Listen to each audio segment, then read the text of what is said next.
Good evening, people. This is Hemant Kumar, teacher of anthropology and political expert. हमारी कई दिनों से क्लास बायोलॉजी की जो चीज़ें हैं उस पर चल रही है। उसी में बायोलॉजी में आज हम पढ़ेंगे भिन्न राचने डीसीपीएस। यह एक तरह की मकड़ी है जिसका उद्भव आजकल बहुत देखा गया है। उस विषय में आज हमारी चर्चा होगी। ये हाईलाइट में क्यों है, यह करेंट अफेयर में क्यों आया है, उसके बारे में आज हम जानेंगे।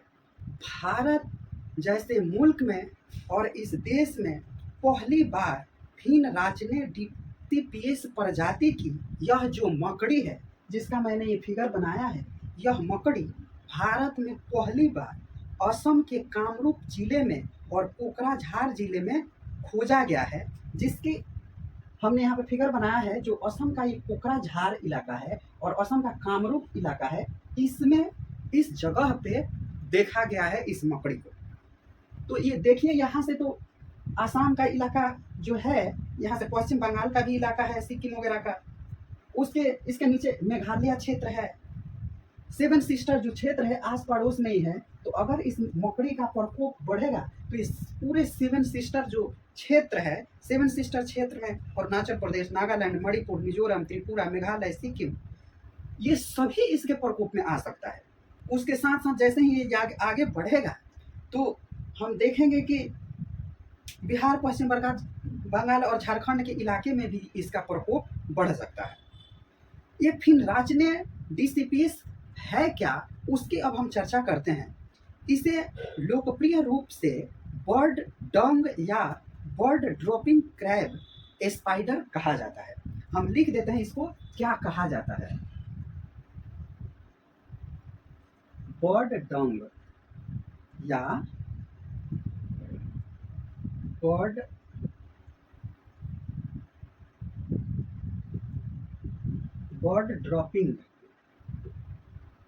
ड्रॉपिंग भी इसको कहा जाता है।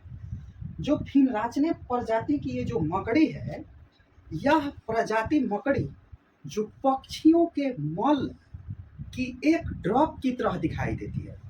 जैसे कोई पक्षी मल मूत्र त्याग करती है तो उसका जो ड्रॉप दिखाई देता है, उसी तरह से इसका जो रंग रूप है वाइट कलर का और हल्का ब्लैक कलर का। अब समझिए कि जैसे ये किसी चिड़िया का जो पोटी होता है उसके तरह ही ये दिखाई देती है।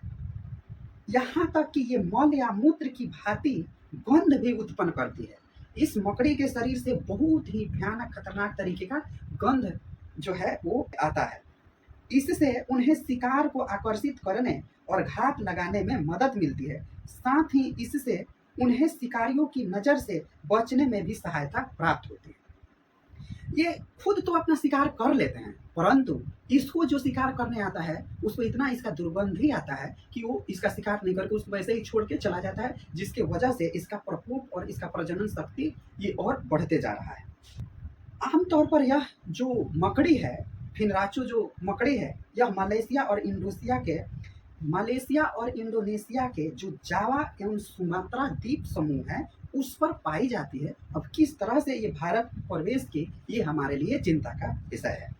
इस तरह से जो ये मकड़ी है, ऐसे तो सामान्य तौर पे जो भारत में मकड़ी पाई जाती है वो कोई हानि और क्षति नहीं पहुंचाती है, परंतु ये जो मकड़ी है इसका गंध और जो ये है वो बहुत दुर्गंधित होती है। इससे अभी तो साइंटिफिकली प्रूव नहीं हुआ है कि इसके काटने या इसको मनुष्यों से कोई खतरा है, परंतु इस विषय को हमें मद्देनजर रखना होगा कि आखिर ये उत्पन्न हुआ तो हुआ क्यों, क्या कोई ये इन्वायरमेंट का चेंजमेंट दिखाई देता है या क्या है, इसके विषय पे अभी जांच पड़ताल होना बाकी है। तो मुझे लगा कि करंट अफेयर में है तो इसके लिए आप सबको ये पढ़ा दिया, आप सबने मुझको सुना, इसके लिए आप सबको बहुत बहुत धन्यवाद। परंतु एक और रिक्वेस्ट है कि जैसे करंट अफेयर की वीडियो आती है हेमंता गुरुकुल चैनल पे, तो आप सबको इस वीडियो को शेयर करने और इस चैनल को सब्सक्राइब करने की जिम्मेदारी हम आपको देते हैं। तो आपकी जैसी इच्छा आप जो करना चाहे कर सकते हैं। और साथ ही एक हम और आग्रह करते हैं, जिनको मानसिक तनाव से मुक्ति पाना है, मानसिक चीज़ों से जो अपने आप को एक कटघरे में बंद कर लिए हैं, उन सब के लिए मैंने पाचक हेमंता गुरुकुल नाम का चैनल बनाया है, जिसमें आप उन कथाओं से सुनकर और अपने आप को शांति करके एकाग्र कर कर अपने पढ़ाई लिखाई में और आगे बढ़ सकते हैं, अपने मन को शांति, आत्मा को शांति दिला सकते हैं, तो मैं आग्रह करूँगा कि उस चैनल को भी हेमंता गुरुकुल के साथ साथ जो कथावाचक हेमंत कुमार जी महाराज चैनल है उसको भी आप सब सब्सक्राइब, लाइक, कमेंट, शेयर करें। इसी के साथ आज के ये वीडियो यहीं पे समाप्त होता है। आप सबने मुझे सुना, आप सबको बहुत बहुत धन्यवाद।